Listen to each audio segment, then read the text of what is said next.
بسم اللہ الرحمن الرحیم۔ السلام علیکم۔ امید ہے آپ لوگ سب خیریت سے ہوں گے، اللہ پاک آپ سب کی حفاظت فرمائے۔ تو آپ کو میں نے حمد شروع کروائی تھی، آپ لوگ صفحہ نمبر 115 نکال لیں۔ حمد میں پہلا شعر میں آپ کو پڑھا چکی ہوں، اس کی تشریح بھی میں نے آپ کو بتائی تھی اور اس کو تشریح لکھنے کا طریقہ بھی سمجھایا تھا۔ آج جو ہے وہ آپ کو میں شعر نمبر 2 اور 3 کی تشریح کرواؤں گی، ٹھیک ہے؟ تو آپ نے یہ تشریح غور سے سننی ہے اور بعد میں پھر اس کو اپنی نوٹ بکس پر لکھنا بھی ہے، ٹھیک ہے؟ تو اس میں آپ لوگ شعر نمبر 2 دیکھیں۔ ذرے ذرے کی شہادت کہ خدا ہے موجود، ذرے ذرے کی شہادت کہ خدا ہے موجود، پتے پتے کو ہے سانے کی صفت کا اقرار۔ اس میں مشکل فاس کے معنی دیکھیں۔ شہادت کا معنی تو گواہی دینا اور اقرار تسلیم کرنا، سانے کا مطلب کاریگر، خالق یعنی اللہ تعالیٰ۔ اور اس میں نصیحت ترتیب یہ ہوگی کہ کائنات کا ذرہ ذرہ یہ گواہی دے رہا ہے کہ اللہ تعالیٰ موجود ہے اور پتا پتا اس کی کاریگری کا اقرار کرتا ہے۔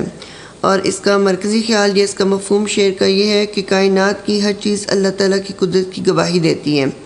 اور بیٹا تشریح جب آپ لکھیں گی تو اس میں لکھیں گی کہ شعر میں شاعر اللہ تعالیٰ کی بڑائی، عظمت اور قدرت کو بیان کرتے ہیں۔ شاعر کہتے ہیں کہ اللہ تعالیٰ کی موجودگی کا سب سے بڑا ثبوت کائنات ہے، اس کی تخلیق کی ہوئی ہر چیز اس کی موجودگی کا ثبوت ہے۔ اللہ تعالیٰ نے اپنی پہچان کے لیے یہ کائنات بنائی ہے، مگر خود اپنی ذات کا اظہار باقاعدہ نہیں کیا، اپنی ذات کو مخفی رکھا، حالانکہ اگر وہ چاہتا تو آسانی سے خود بھی ظاہر ہو جاتا، مگر جس طرح ایک انسان جب ایک چیز کو جان جائے تو وہ اس کی جستجو چھوڑ دیتا ہے اور جس کو نہ جانتا ہو اس کی جستجو کرتا ہے۔ اللہ تعالیٰ یہ چاہتا تھا کہ اس کے بندے اس کی نشانیوں سے اسے پہچانیں اور اس کی جستجو میں لگے رہیں۔ جیسے صحیح بخاری جلد نمبر 2 میں ایک حدیث مبارکہ میں رسول پاک صلی اللہ علیہ وسلم نے فرمایا ہے کہ اول اللہ کی ذات تھی، اس کے سوا کوئی چیز نہ تھی، اس کا عرش پانی پر تھا اور لوح محفوظ میں اس نے ہر بات لکھ دی اور اس نے زمین و آسمان کو پیدا کیا۔ اس حدیث سے ثابت ہوتا ہے کہ ہر چیز کا خالق اللہ تعالیٰ ہے، اس نے اپنی قدرت اور حکمت سے سب کچھ بنایا ہے۔ اسے دیکھ کر انسان اس کی تلاش کرتا ہے اور اپنے رب کو پہچانتا ہے۔ اللہ تعالیٰ نے ارشاد فرمایا ہے اس کائنات کا ایک بقول شاعر، دنیا تیرے وجود کو کرتی رہی تلاش، دنیا تیرے وجود کو کرتی رہی تلاش، ہم نے تیرے خیال کو یزداں بنا دیا۔ اسی طرح ایک اور شاعر کہتے ہیں، دلوں کو معرفت کے نور سے تو نے کیا روشن، دلوں کو معرفت کے نور سے تو نے کیا روشن، دکھایا بے نشاں ہو کر ہمیں اپنا نشاں تو۔ اللہ تعالیٰ نے اس کائنات میں جو کچھ تخلیق کیا اس میں کوئی عیب دکھائی نہیں دیتا، جیسا کہ سورہ ملک میں اللہ تعالیٰ نے ارشاد فرمایا ہے کہ جس نے بنائے 7 آسمان تہ بتہ، کیا دیکھتا ہے تو رحمان کے بنانے میں کوئی فرق؟ پھر دوبارہ نگاہ کر، بس نظر آتی ہے تجھ کو دراٹ، پھر لوٹا کر نگاہ کر، دوبارہ لوٹ آئے گی تیرے پاس تیری نگاہ تھک کر۔ یعنی کائنات میں کوئی بھی چیز ایسی نہیں جس کی تخلیق میں کوئی کمی نظر آتی ہو۔ آسمان جسے اللہ تعالیٰ نے بغیر ستونوں کے کھڑا کیا، آسمان پر چمکنے والا سورج، چاند، ستارے، بادلوں سے برسنے والی بارش، سمندر، پہاڑ، دریا، آبشاریں، پھل پھول، تمام اللہ تعالیٰ کی مصوری کے نمونے دکھائی دیتے ہیں۔ کسی بھی چیز پر غور کریں تو اپنے مالک اور خالق کا اور اپنے مصور کا پتہ بتا دیتی ہیں۔ جیسے شاعر کہتے ہیں کہ اسی کا ہے جلوہ چاروں طرف، اسی کا ہے جلوہ چاروں طرف، ہزاروں نشاں ہیں ہزاروں طرف۔ اگر غور کریں تو حقیر نظر آنے والی ریت کے ذرات ہوں یا درختوں کے پتے، اللہ تعالیٰ کے خالق و مالک و مصور ہونے کا اعلان۔ بقول شاعر، ذرہ ذرہ کہہ رہا ہے اشہد ان لا الہ، ذرہ ذرہ کہہ رہا ہے اشہد ان لا الہ، پتے پتے کی زباں ہے اور حمد کبریا۔ ریت کے ذرات جو بہت باریک ہوتے ہیں اور چمکتے ہوئے دکھائی دیتے ہیں وہ بھی اللہ تعالیٰ کی قدرت کی گواہی دیتے ہیں۔ ان ریت کے ذرات کو اگر تمام دنیا کے سائنسداں مل کر بھی بنانا چاہیں تو نہیں بنا سکتے، کیونکہ انہیں بنانے والی ہستی ایک ہی ہے اور وہ اللہ تعالیٰ ہے۔ اللہ تعالیٰ نے اپنی قدرت اور حکمت سے خشک مٹی سے سبزہ اگایا، بے شمار درخت اور پودے اگائے، ان درختوں کی ہزاروں اقسام بنائیں، ہر درخت کے پتے مختلف بنائے، ان پتوں کے رنگ ایک دوسرے سے مختلف ہیں، ان کی شکل و صورت ایک دوسرے سے جدا ہے۔ اللہ تعالیٰ عظیم مصور ہے جس نے انہیں اتنے خوشنما رنگ عطا کیے، ان درختوں کے پتوں میں 100 رگ ریشے پیدا کیے جو رگوں کی طرح خوراک کو جڑوں سے پتوں کے آخری کونے تک پہنچاتے ہیں۔ یہ سب اللہ تعالیٰ کی کاریگری کی مثالیں ہیں جن کے سہارے ہم اس عظیم مصور تک رسائی حاصل کر سکتے ہیں۔ جیسے شاعر کہتے ہیں کہ ایک پتے پر 100 رگ ریشے کس حکمت سے جوڑے، ایک پتے پر 100 رگ ریشے کس حکمت سے جوڑے، اس کا علم تلاش بغیر بھی کوئی درس۔ ایک ولی اللہ کہا کرتے تھے کہ میں نے اللہ کو شہتوت کے پتے سے پہچانا ہے کہ ریشم کا کیڑا کھاتا ہے تو ریشم نکلتا ہے، بکری کھاتی ہے تو دودھ نکلتا ہے، اور گدھا کھاتا ہے تو گندگی نکلتی ہے۔ ایک چیز کو اتنے رنگ کون دے سکتا ہے؟ صرف اور صرف اللہ تعالیٰ۔ جیسے شاعر کہتے ہیں کہ روئے زمیں پر اس کی قدرت گل گلزار سجائے، روئے زمیں پر اس کی قدرت گل گلزار سجائے، رنگ برنگ پھول کھلائے درخت اگائے۔ جب رسول پاک صلی اللہ علیہ وسلم نے کفار مکہ کو بتوں کی پوجا سے منع کیا اور ایک اللہ کی عبادت کی طرف بلایا تو وہ اللہ کی توحید کی گواہی طلب کرتے تھے۔ اللہ تعالیٰ نے آپ کو ایسے بے شمار معجزات عطا کیے تھے کہ جن کے ذریعے آپ صلی اللہ علیہ وسلم ان کے سوالوں کے جواب دیا کرتے تھے۔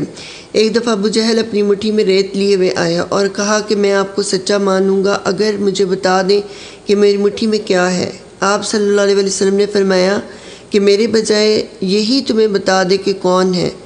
تو اس ریت نے اللہ کے حکم سے کلمہ پڑھا، یعنی اس نے اللہ کی توحید اور حضرت محمد صلی اللہ علیہ وسلم کے سچے ہونے کی گواہی دی۔ اس سے معلوم ہوا کہ ریت کے ذرات بھی اللہ تعالیٰ کی گواہی دیتے ہیں۔ اس طرح ایک کافر نے جب آپ صلی اللہ علیہ وسلم سے کہا کہ اگر یہ درخت گواہی دے کہ میں ایمان لاؤں گا، آپ نے درخت کی طرف اشارہ کیا تو وہ اللہ تعالیٰ کے حکم سے چلتا ہوا آیا اور آپ صلی اللہ علیہ وسلم کے سامنے کھڑے ہو کر اس نے کلمہ پڑھا، جسے دیکھ کر کافر مسلمان ہو گیا۔ اس سے بھی معلوم ہوتا ہے کہ اللہ تعالیٰ کی گواہی درخت اور اس کے پتے بھی دیتے ہیں۔ جیسے شاعر کہتے کہ خدا کے باپ میں غور کیا، خدا خدا ہے اور کیا ہے۔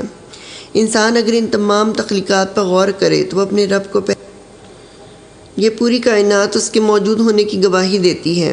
جیسے شاعر کہتے ہیں کہ آگہی میں ایک خلا موجود ہے، آگہی میں ایک خلا موجود ہے، اس کا مطلب ہے خدا موجود ہے۔ ریت کے ذرات اور درختوں کے پتے بھی اپنے خالق اور مالک کی گواہی دیتے ہیں۔ شعر نمبر 3 پڑھتے ہیں۔ اسی خلاق نے جوہر کو توانائی دی، اسی خلاق نے جوہر کو توانائی دی، پھول پتوں کو عطا جس نے کیے نقش و نگار۔ اس میں حل لغت دیکھیں، خلاق کا معنی تخلیق کرنے والا، توانائی طاقت، نقش و نگار خوبصورت شکلیں۔ اس کے بعد اس کی نثری ترتیب ہے کہ اللہ تعالیٰ نے پھول پتوں کو خوبصورت نقش و نگار اور قیمتی پتھروں کو خوبی عطا کی ہے۔ اور اس شعر کا مرکزی خیال یا مفہوم یہ ہے کہ اللہ تعالیٰ نے ہی کائنات کی ہر چیز کو خوبی عطا کی ہے۔ اس کی تشریح کرتے ہیں۔ اس شعر میں شاعر اللہ تعالیٰ کی تعریف بیان کرتے ہیں اور اللہ تعالیٰ کی بڑائی اور عظمت کو بیان کرتے ہوئے کہتے ہیں کہ اللہ تعالیٰ ہی اس کائنات کو پیدا کرنے والا ہے، وہی اس کا خالق اور مالک ہے۔ اس نے اپنی تخلیقی صلاحیت سے اسے تخلیق کیا ہے۔ وہ ایسا خالق ہے کہ وہ جو کچھ تخلیق کرتا ہے ویسی کوئی اور نہیں کر سکتا۔ اللہ تعالیٰ نے بغیر اسباب کے، بغیر محنت کے، بغیر سہارے اور مدد کے اتنی وسیع کائنات تخلیق کی۔ یہ اس کی قدرت، طاقت اور حکمت کی زندہ تصویر ہے۔ اللہ تعالیٰ نے جب اس کائنات کو تخلیق کرنے کا ارادہ فرمایا تو اللہ تعالیٰ نے فرمایا کہ کن ہو جا، فیکون، پس وہ ہو گئی، یعنی وہ تخلیق ہو گئی۔ یعنی اللہ تعالیٰ کتنا طاقتور اور عظیم ہے، اس کی عظمت اتنی زیادہ ہے کہ زمین و آسمان، بلکہ اللہ تعالیٰ کے اس کی عظمت اور طاقت کی حد کا کوئی اندازہ لگانا بہت مشکل ہے۔ وہ کس قدر زبردست طاقت والا ہے، جو اشارہ کرے تو زمین و آسمان کروڑوں کے اقشائیں وجود پائیں۔ کائنات کا اتنا بڑا اور وسیع نظام جس میں زمین، آسمان، سورج، چاند، ستارے، پہاڑ، دریا، صحرا، سمندر، درخت، پودے، چرند پرند، جانور، انسان اور بے شمار مخلوقات ہیں، ایک اشارے سے قائم ہوا۔ کس قدر طاقتور ہے وہ ذات۔ جیسے شاعر کہتے ہیں، اس مسند عزت پہ کہ تو جلوہ نما ہے، اس مسند عزت پہ کہ تو جلوہ نما ہے، کیا تاب گزر ہوئے وہاں تعقل کے قدم کا۔ اور ایک اور شعر ہے کہ بزم ہستی کیا ہے تیرے حرف کن کی ہے نمود، بزم ہستی کیا ہے تیرے حرف کن کی ہے نمود، ایک اشارے سے تیرے قائم ہوئے ارض و سما۔ تو اللہ تعالیٰ ہی خالق ہے، وہی تمام قدرت اور طاقت رکھتا ہے، اور وہ جو چاہتا ہے اور جیسے چاہتا ہے کرتا ہے، وہ ہر چیز پر قادر ہے۔ تو اللہ تعالیٰ نے اپنی قدرت سے زمین کو فرش کی طرح ہموار بنایا ہے، پہاڑوں کو اس پر کیلوں کی طرح گاڑ دیا ہے، خشکی کو پانی پر ٹھہرایا ہے، زمین کو ہر طرح کی نعمتوں سے مالا مال کر دیا ہے، اس میں انسان کی ضرورت کی ہر چیز کو پیدا کر دیا ہے۔ دنیا میں کوئی بھی چیز رائیگاں نہیں بنائی، بلکہ انسان کے فائدے کے لیے بنائی گئی ہے۔ انسان اس سے بھی بھرپور فائدہ اٹھاتا ہے، ہر چیز کو اس کے لیے مسخر کر دیا گیا ہے تاکہ انسان اس سے بھرپور فائدہ اٹھائے۔ تو زمین تو بظاہر بے جان مٹی نظر آتی ہے، لیکن اس کے نیچے کیسے کیسے خزانے چھپے ہوئے ہیں جو کروڑوں سالوں سے اسی طرح مستفید کر رہے ہیں، لیکن ان میں کبھی کمی نہیں آتی۔ ان پہاڑ جو اللہ تعالیٰ کی عظمت کا ثبوت ہیں، ان میں بھی کیسے کیسے خزانے چھپے ہوئے ہیں۔ ان پہاڑوں سے معدنیات نکالی جاتی ہیں، ان پہاڑوں پہ سورج کی روشنی پڑتی ہے جس کی وجہ سے بعض چٹانوں میں سے قیمتی پتھر نکالے جاتے ہیں۔ جب ان پتھروں کو تراشا خراشا جاتا ہے تو وہ خوبصورت ہیرے بقول شاعر، بنائے اپنی حکمت سے زمین و آسماں تو نے، بنائے اپنی حکمت سے زمین و آسماں تو نے، دکھائے اپنی قدرت کے کیا کیا نشاں تو نے۔ تو جیسے کہ سورہ رحمان آیت نمبر 20 اور 22 کا ترجمہ ہے کہ چلائے دو دریا مل کر چلنے والے، ان دونوں میں سے ایک پردہ ہے اور ایک دوسرے پر، تاکہ وہ ایک دوسرے پر زیادتی نہ کریں، ان دونوں میں سے موتی اور مونگے نکلتے ہیں۔ تو سمندر کے کنارے آپ نے دیکھا ہے کہ سیپ ہوتے ہیں جو کھلے ہوئے ہوتے ہیں، اور جب بہار کے موسم میں بارش ہوتی ہے تو بارش کا قطرہ جب اس کے اندر چلا جاتا ہے تو وہ یہ سیپ بند ہو جاتے ہیں، پھر بہت عرصے میں آہستہ آہستہ یہ قطرہ اس سیپ میں رہتا ہے اور اس پر سیپ کی اندرونی تہیں چڑھتی رہتی ہیں، اور پھر یہ سچے موتی میں تبدیل ہو جاتا ہے جو بہت خوبصورت ہوتا ہے۔ سیپ کے اندر ان موتیوں کو پیدا کرنے والی ذات اللہ تعالیٰ کی ہے۔ بقول شاعر، محیط تو عالم ہے قدرت تیری، محیط تو عالم ہے قدرت تیری، ہے کثرت کے پردے میں وحدت تیری۔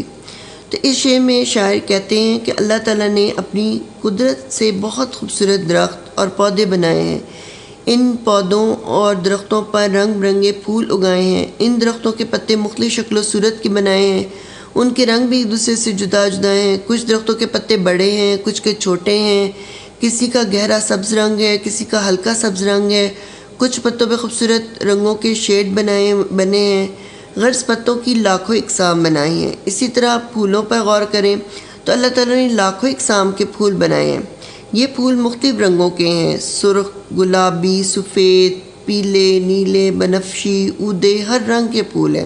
ان کے بہت ہی خوشنما رنگ ہیں، ہر پھول کی شکل و صورت دوسرے سے مختلف ہے، ہر ایک کا رنگ دوسرے سے بڑھ کر ہے، ہر ایک پھول کی خوشبو دوسرے سے زیادہ بھینی اور پیاری ہے۔ یہ پھول انتہائی نازک اور نفیس ہوتے ہیں، اگر انسان کوشش بھی کرے تو ایسے پھول نہیں بنا سکتا، بلکہ ایک پنکھڑی بھی نہیں بنا سکتا۔ یہ اللہ تعالیٰ کی قدرت ہے کہ اس نے پھولوں کو ایسے خوشنما رنگ عطا کی ہے، اپنی قدرت سے انہیں تخلیق کیا ہے۔ یہ پھول کچھ پودوں پر اگتے ہیں، کچھ پھول درختوں پہ کھلتے ہیں، کچھ بیلوں پر، کچھ جھاڑیوں پر خود رو ہوتے ہیں۔ کمل کے پھول پانی پر کھلتے ہیں۔ بقول شاعر، تمام ثنا ہے اسی خالق ازل کے لیے، تمام ثنا ہے اسی خالق ازل کے لیے، سکوت چیل کو دیتا ہے جو کمل کے لیے۔ ان پھولوں کو آپ دیکھیں تو ان کی رعنائی دیکھیں، دلکشی اور خوبصورتی، ان کو عطا کرنے والی ذات صرف اللہ تعالیٰ کی ہے، جس نے اپنی قدرت سے ان پیارے پھولوں کو تخلیق کیا ہے۔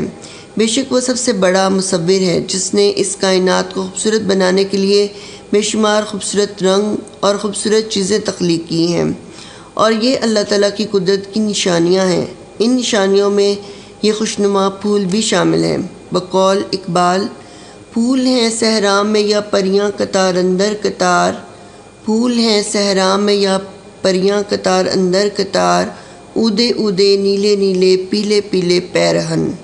ایک اور شاعر کہتے ہیں، تجھی سے صبا ہے تجھی سے سموم، تجھی سے صبا ہے تجھی سے سموم، زمین پر ہیں گل آسمان پر نجوم۔ تو بیٹا آج میں نے آپ کو 2 اشعار کی تشریح سمجھائی ہے، تو آپ نے اس طرح سے کرنا ہے کہ جیسے آپ کو میں نے کل لیکچر نمبر 1 میں بھی آپ کو تشریح لکھنے کا طریقہ سمجھایا تھا اور اس سے متعلقہ اشعار بھی لکھوائے ہیں، تو آپ نے بیٹا اس طرح کرنا ہے کہ ان دونوں اشعار کی تشریح آج آپ نے لکھنی ہے۔ تو ویسے تو میں آپ کو جب یہ ہماری نظم مکمل ہوگی میں آپ کو پوری نظم کی تشریح کے نوٹس دوں گی، لیکن اس لیے آپ کو پہلے سے میں اس لیے نہیں دے رہی کہ آپ جو خود لکھنے کی پریکٹس کریں، کیونکہ آپ جو ہے وہ فرسٹ ایئر میں ماشاءاللہ سے آ گئے ہیں اور آپ کو خود تشریح لکھنے کا طریقہ آنا چاہیے، خود لکھنی چاہیے، تو آپ خود کوشش کریں، ٹھیک ہے۔ آپ کے پاس اشعار بھی کافی زیادہ ہے، میں نے آپ کو اس سے ریلیٹڈ اشعار آپ کو کافی بتا دی ہیں اپنے لیکچر نمبر 1 میں، تو آپ نے اس طرح کرنا ہے کہ ان دونوں اشعار کی تشریح آج آپ نے لکھنی ہے، ٹھیک ہے۔ یہ پریکٹس کریں اس کی لکھنے کی، تو انشاءاللہ آپ بہت اچھی تشریح لکھیں گی۔ تو اس کے بعد پھر جب ہماری نظم مکمل ہوگی تو پھر میں آپ کو اس کے پوری نظم کی تشریح کے نوٹس پرووائڈ کر دوں گی، ٹھیک ہے۔ لیکن اب آپ نے آج خود اس کی پریکٹس کرنی ہے، ٹھیک ہے۔ تو بیٹا اپنا خیال رکھیے گا، اللہ حافظ۔